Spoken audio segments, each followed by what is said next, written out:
Andrew Mack here with Tribe.com, MMA Island, and Fight Haas. Sam with Ruben Bitar, who's fighting for Cage Times on November 9th. Ruben, how you doing?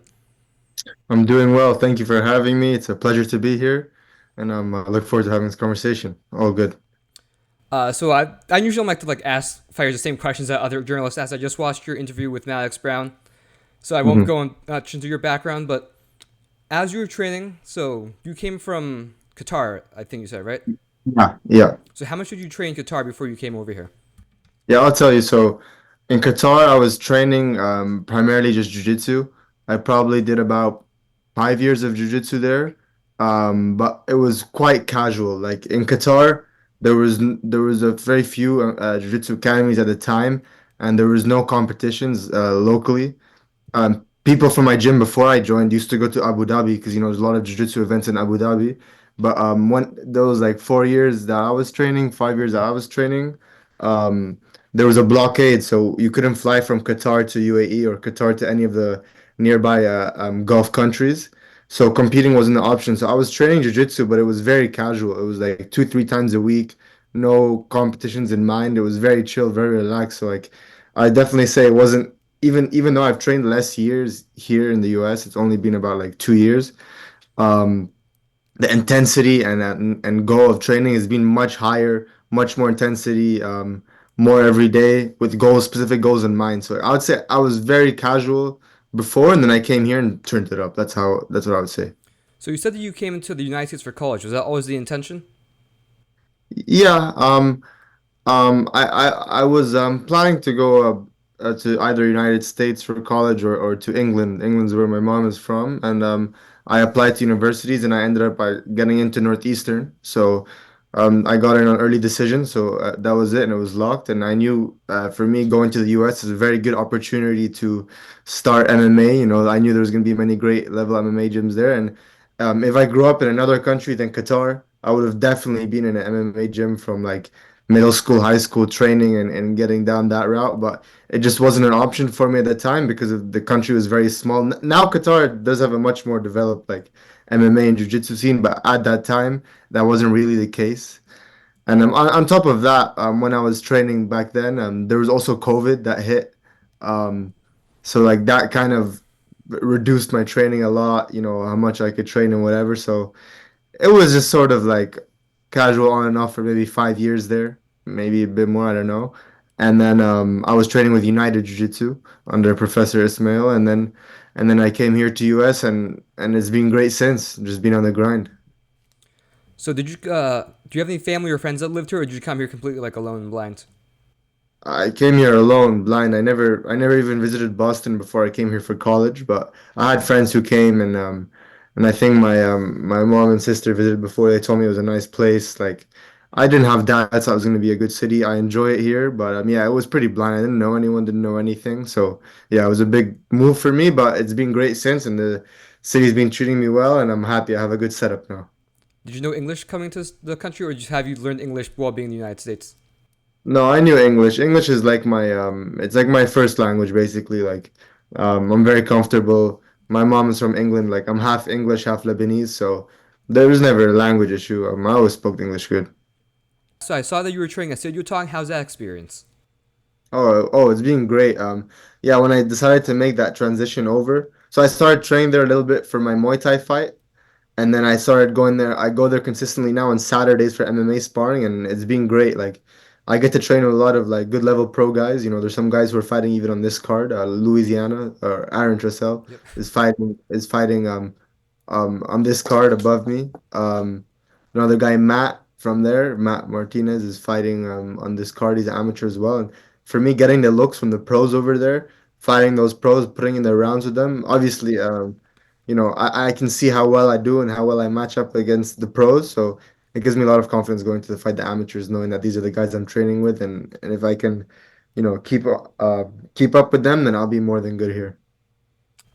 So looking at your tapology, before you took your MMA debut, you took a Muay Thai fight against I think it was Seth Dalton. Mhm. So was that the intention, getting ready for MMA, or were you like, okay, maybe I'll do Muay Thai, maybe I'll do MMA, I'll decide after the fight? Um, Yeah, we were sort of on the fence at the time. Before taking that fight, there was a Cage Titans in March that I was considering. That was April, I believe, the Seth Dalton fight, and we were contemplating whether going to doing some more striking experience or going to MMA. But I hurt my rib, like a month and a half before that fight, so I couldn't really train any grappling for months. I couldn't spar going up to that fight, so that like closed off the option of doing MMA if I'm not going to be able to grapple. So I was just training very lightly, taking care of my rib, and then I took that fight zero sparring. There was no way I could have done MMA at the time. It ended up, like my rib ended up popping 2 weeks after that fight. So during that fight, it was like I thought it was pretty healed, but apparently it wasn't. Anyways, that injury is completely gone now. That was like months ago. I'm perfectly healthy in that sense. But yeah, that was the situation with that fight. Do you think you got like the nerves out during like your walkout for that Muay Thai fight, so that you were a little more calm for your MMA debut? I think it definitely helped. Yeah, walk like that was my first time walking out to like a proper stadium, proper crowd. Before that, I did do a Muay Thai smoker, but it's a very different vibe. I mean, it was still in the cage, and there was still probably I don't know like 80 people in the room. But walking out with the entrance to the music, doing that in the Muay Thai, it definitely got me prepped for MMA. But that being said, I think I'm someone who like regardless if I feel the pressure, no pressure, whatever it is when they close the door, put me in the ring, whatever, like I'll perform. Like not this doesn't just apply in fighting. Even when we go back to school, I'll study with my friends and I'll be messing up all the practice. But when we go and when we sit in the exam and the pressure's on, I'll perform good every time. And if I failed that test, it means I wasn't ready. It doesn't mean that oh I messed it up on the day. No, I didn't prepare. And going into these MMA fights and Muay Thai fights, I do prepare. So I'm never too concerned about that. So no boundaries, like a lot smaller than Cage Times venue wise, promotion wise. So how is the like step up from going like I don't know how many people there are at no boundary, but up to like the I think 2,200 there are at Cage Titans. Oh, it's cool. Like it was nice for me to take the small steps up from the smoker to no boundary to cage tines, and it made me appreciate cage tines more. Like if I just hopped in straight to cage tines, no previous experience, like a lot of guys do, yeah, I feel like that would have been a pretty big like jump from nothing to that because like it's high production, as you said, big arena. So I think that the gradual steps up towards that it definitely helped me. Definitely got my experience more in the striking because I've always been a comfortable grappler. So now having that experience, nerves walking out experience, I feel yeah, it was perfect. I think I did it the correct way. Correct way. So what was going through your head and like your mentality, like in the locker room and then like preparing to walk out and then as you're walking out For no boundary for cage tines for your for Cage Titans debut? So against Eamon. oh yeah, the cage tines debut. That was like I was just going along for the ride. I didn't know what to expect. Before the fight, I went and I felt the cage. I felt the floor. I actually really like the Cage Titans cage. It's like very grippy. You step and it's nice. But yeah, honestly, I'm super. I was like just going along with the ride. Didn't overthink it. Didn't make it too deep. My mentality is like if there's like kids going to fight in Thailand, women and children every single day, like why am I special? I'm not. Like I'm just another guy doing it. So it's like whatever. Let's go. Let's enjoy it. Let's have fun. And then it's a very special feeling when the ref says, "All right, go," and then it's just you and the other guy across from you in the cage ring. You can't describe it. It's just like action. And the thing with the Amen fight was that I went into that fight thinking that I had to be like aggressive and like wanting to go at it. But I think that wasn't ideal, and that taught me to be loose, to be relaxed, and going more calm into the cage. And don't worry about adrenaline taking. It all comes naturally. Just be calm and just go in. That's the biggest thing that I learned from that first fight. And there was one point in that fight where you had him like a really deep armbar and he just wasn't tapping. What were you thinking during that? Oof. I thought he was gonna tap any second, or the arm would like maybe eventually go. I don't know, but at the time I was a bit confused. But when I went back and I checked the tapes, it was just he was just sweaty. He was just a dog. Like he just let his arm get messed up, and he just hugged it out. Because I didn't have the grip on the wrist. So I learned that from that fight. If you really do want to break an arm like that, you do need a very proper like grip at the end of the lever to be able to snap it or actually do the damage like beyond just a bit of hyperextension. So that was something I learned from that fight. So you also fought with your teammate Eric on that card. Did you I forget who fought first, but did you fight before him or after him? I fought before him, I'm pretty Okay. sure. So did you have a chance to watch his fight then? Oh yeah, I watched this fight fully. That was a barn burner. That was crazy. It was a robbery. Oh, That- absolutely. yeah, like, but I think regardless, like that was crazy to watch. It was like high pace, high output. Both guys were tired in the third round. That was a great fight to watch. Like even though I won and technically Eric lost, that was Eric's night. That was the case, and I was happy to see him do well. I won, and it was a sick night. It was a very cool experience for me. So how does it feel to fight for a team? Because a lot of fighters, it's just them and their coaches on the card. They show up, they fight, and then they leave. For you guys, it was you and Eric. I didn't see the crowd much that night, but I heard the crowd back in the media room. It was very loud for you guys. So how does it feel that have that support of the team, your coaches, your teammates, and then everyone in the crowd? Oh, it feels great. Like a lot of our gym comes out to watch these fights. Like we're always having like 50 seats of a section. Like not my friends and stuff. Back to basics, just taking up the seats, and they're loud and they shout. And those are all the people that I train with every single day. And whether it's somebody who competes and fights with me like Eric, or it's somebody who I just train with that never even will do a jiu-jitsu competition. Doesn't matter. They helped me. They trained with me. They gave me the reps, and they essentially helped me get to that cage that day. And for them to be in the crowd shouting, it's nice. It's good to hear, and it is very nice to have the support. Go as a team, go as a unit. I don't feel alone. I feel like I'm going together. Like we're going to war together. It's a nice feeling. It gives you this. I think that's a lot of confidence where it comes from. I'm a team. I'm not alone. So besides like being more relaxed, what would you say was the biggest lesson you learned from your first fight that you applied to your second fight?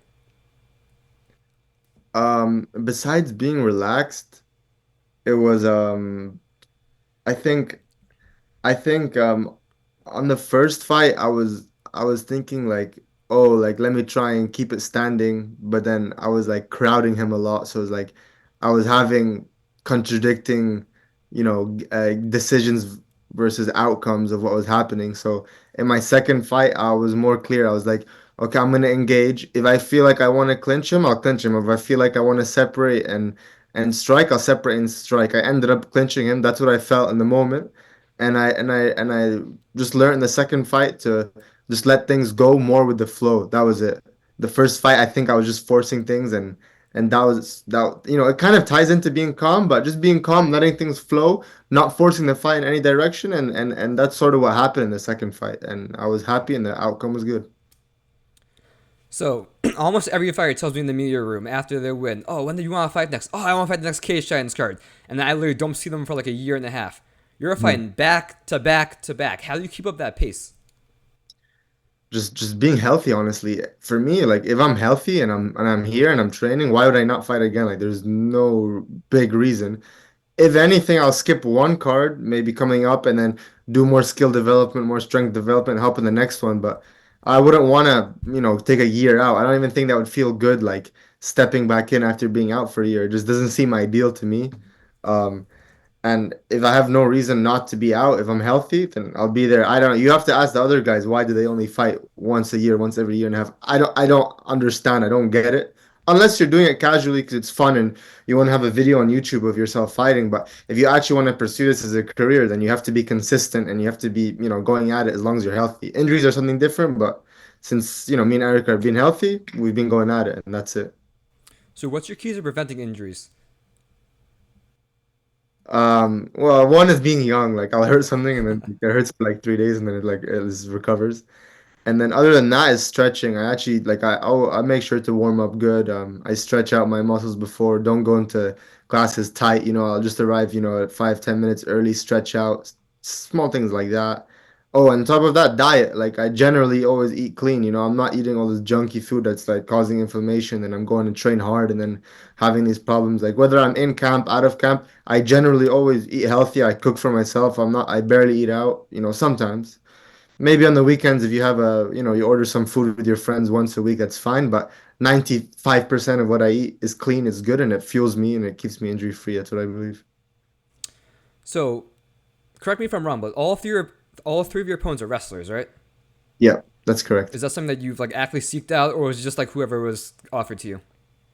It was whoever's offered. We never denied anyone. We just say, yep, we'll take them. And the amateurs, it's about just accepting whoever, not being picky and choosy, different looks, but it just happened to be that these three are wrestlers. I mean, it makes sense why wrestlers want to fight me because I'm, like look like a tall, skinny guy. They can just come and like, take me down and just have the strength advantage on me, and that's what everyone thinks. But it didn't turn out like that the other time, so we'll see. I mean, I feel like for most people, being tall, like skinny and taller, it poses problems to wrestlers because you end up kind of a bit weaker compared to them since they're a bit more statured and more muscle. But I feel like I'm built in a way where like I don't give up the strength to these shorter guys. Like I'm fine while maintaining the length advantage. So fighting wrestlers is not something I seek, but it's been happening naturally. I guess it's because of my body type and also just being in the States with a wrestling heavy community. I guess it just ended up like that. Anyways, I'm happy about it because deeper down the line, we know wrestlers cause the most problems for people. So if I get those looks early on now, know how to deal with wrestlers, then everything else should be fine. Do you also at some point soon want to like face a striker to show off that you can strike as well? Yeah, that would be cool. If the next fight's a striker, I'll strike with him. I would like that. And then fighting a striker gives a, good level of comfortability. Oh, if it's not going my way, I can just take him down. That being said, that's what I did to the last guy. He was a wrestler, and I just took him down and smashed him. So I think part of the secret is just being rounded, and then that also makes you more calm because then when you know that nowhere in the fight can be bad for you, you're not gonna go in as nervous. If you're a pure striker and you know, oh, I'm fucked when I get taken down, how nervous did that guy feel, going to there? I can't even imagine. I don't know. I'm not aware. So, so yeah. And then repeating a question earlier, so or not repeating, but remixing it. What's the biggest Mhm. lesson you learned from your second fight that you're applying to this third fight? Okay. In my second fight, I learned that I could dominate people even where they're strong. And it's sort of like a mental thing where like, oh, if I'm fighting a wrestler, oh, I wanna only strike with him and whatever. And that was kind of what I was thinking in the first one. But then the second fight, I was like, you know what, whatever. Like, let me just go test my wrestling versus this dude. Let me go take him down. Let me smash him. And honestly, I think if you only worry about yourself, you don't worry too much about your opponent. The training you do is real at the end of the day. So it applies to everyone. It doesn't matter what their background is. And like someone like John Jones, for example, he would out grapple the wrestlers and outstrike the strikers because he didn't care. He didn't respect their, accolades or whatever. Well, he respected them, but like when you have confidence in your own skill set, you can enforce whatever game you want to your opponent. And I believe that, and that's what I learned from my second fight. And win, lose, or draw, what do you want the fans to think of you when you leave that cage? That I'm never that in that cage I'll never quit, never even think about quitting. If I lose, it's because the other person was better than me or better than me that day, and that's it. And I'll go back and I'll improve.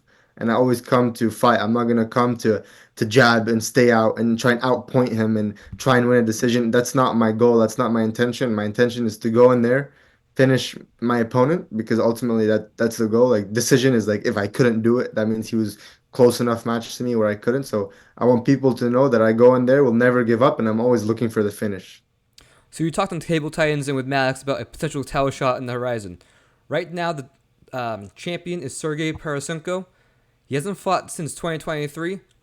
Do you know anything about him and the potential matchup with him? I don't know him. I don't know anything about him. Is he gonna turn pro? I don't know. I didn't even know his name. Um, I'm thinking what I'll do is I'm not gonna do the next Cage Titans. I'm gonna take that time to put on some weight, put on some more muscle, train some more, and then come back for I think it would be March would be the next one. Fight for the title in March, whoever it is. I don't know. I have no idea how things are gonna play out. But I'll be ready then and hopefully fight for the title if everything goes well this weekend, which I'm not overlooking, not looking overlooking my opponent. I'm locked in for now, but that is the long-term plan. And does that amateur title on the horizon, of course not overlooking your opponent, mean anything to you, or is it just another fight that you're taking? I th It does mean something in the sense that like I don't actually care about the physical title, but when you fight for the amateur title, it becomes 5 rounds instead of 3 rounds. And I think it's important to have those longer fights in the amateurs, so having a few 5 round fights. So when you go to pros, you're really ready. If you never get the chance to even fight for the amateur title and you're fighting 3 3-minute rounds, then you have to go to 5 3-minute rounds, like yeah, I guess it's not the end of the world, but it's not ideal. I would like to have those 5 round fights in the amateurs so that when I go to the pros, there's like absolutely no surprises, all grounds covered, and that's as deep as it is for me. It's cool to have a title, whatever, but amateur title, like this, whatever, like the pro title is cool. The amateur title, it's kind of funny because like, you can just turn pro. So it's like I don't really care. I just want the experience. And how far you want to go with your fighting career? As far as it will take me, like uh, I believe that that I've been given everything to make it as far as I want in the sport. In terms of the setup and the location where I am, the gym that I have, my own build, my own genetics, my own mentality. I think that it's as far as I want to take it, and I want to take it as far as I can. Even if I lose, win, whatever fight's coming up, I know that I can improve and I know how much better I'll be in 5 years, regardless of whatever. So I think I can take this far and I can make a career out of it 100% if I want to. It's my choice. I will do that. That's it. And outside of fighting, so you're in college. What are you going to college for? I study industrial engineering. So is that like your main career aim, or is that more like a backup plan of fighting? Where how do you rank those priorities? Yeah, so these are discussions that I need to have more with my parents and stuff. Obviously, getting that degree and securing that is nice for my future to know that I always have something, to fall back on no matter what. And my personal opinion is that that would allow me to chase my dreams so that if anything goes wrong, let's say I have a car hits me, my leg snaps in half, I can never walk again. Okay, I have that degree, but me personally, I want to pursue fighting. That would give me much more satisfaction in life than just working a normal job like everyone else and just living a normal life. I feel like this differentiates me and it's what I like. It's my passion.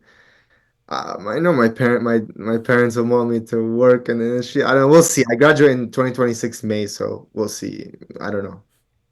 Over there. And outside of fighting in college, do you have any hobbies? How do you occupy your time?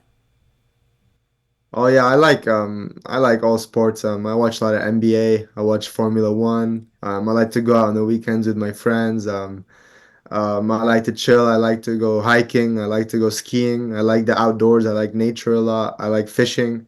So I always like to be out and about. I'm not so much of like a video game guy, like console guy like that. No, like I like to be outside running. I do a lot of running. So I like to be active. I like to be with my friends, and then every now and then go out, party, have a little fun, but not too much. I just go out a little bit. I think it needs to be a good balance. That's it. Did you watch the Brazilian Grand Prix a couple days ago? Oh yeah, yeah. It was a crazy Absolutely, race, crazy absolutely result. Yeah, insane. that was a good one. That was a good one. So we're gonna go over some of your favorites. If you just want to give the favorite move on, you can do that. If you want to give a little bit of story, you can do that as well. Mhm. Your favorite big league fighter? Currently, Ilya Taporia. Solid. Your Yeah. favorite regional fighter? It's not one of your teammates. Uh, um, I I don't really watch the regional scene much. I don't know. Yeah. Your favorite submission to hit? Ezekiel choke. Ooh, nice. Yeah.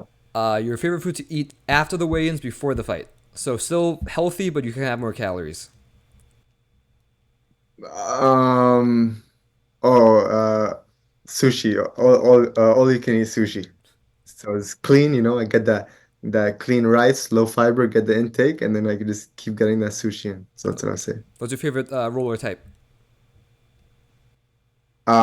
There's a so my teammate Eric works at Kura Sushi, so Hmm. we go to Kura Sushi after the weigh-ins. It'll be like a tradition now. We will do it this time. They have a very good eel roll on rice with some like teriyaki sauce or something on there. It's amazing. I'd recommend that one if you go there, and it's a good place. So yeah. And after the fight, when you can eat anything you want, what are you having? Oof, what I crave the most is like a big Chinese feast, like on the round table with the food rotating and have all my friends there, or team or whatever. That's it for me. Amazing. I love food. I'm a big foodie. And it wasn't too long ago, but if you could give a message to yourself the day before you made your amateur debut in Cage Signs, what would that message be? Exactly what you think will happen, and if you keep your head down and keep working, the results will come, and that's it. If you told me then that I'd be where I am now, I would believe you because this is where I saw myself then. No difference. And on the flip side, if your future self, after you retire, comes back to talk to you, what would your question for him be? Did you ever not try your best? I would say. I want to ask myself, did you ever not try your best? And I want the answer to be no. Like every time I went in, I tried my best in the gym. Even if that night I didn't get good sleep, and even if that night I wasn't hungry, and even if I have something going on, and I go and I try my best, but it wasn't a good day for me. If I did that every single day, that's fine, and I'll be happy with that. Good. Anyone you want to shout out? Any teammates, sponsors, coaches? Yeah, I'll shout out my coach, head coach Jeff Perez, obviously back to basics. Shout out Eric, who's fighting with me. This card coming up. One guy that helps me a lot with grappling, Roger Santos. You know, he always pushes me. He always improves my grappling like continuously. Um, I'll shout out Ham Choi Life. They always they take care of me. They give me some things here and there, and shout out Cage Tines. Let's go. It's going down on the 9th, so don't miss it. All right, awesome. Good luck, and I'll see you on Saturday. Thank you very much. I'll see you.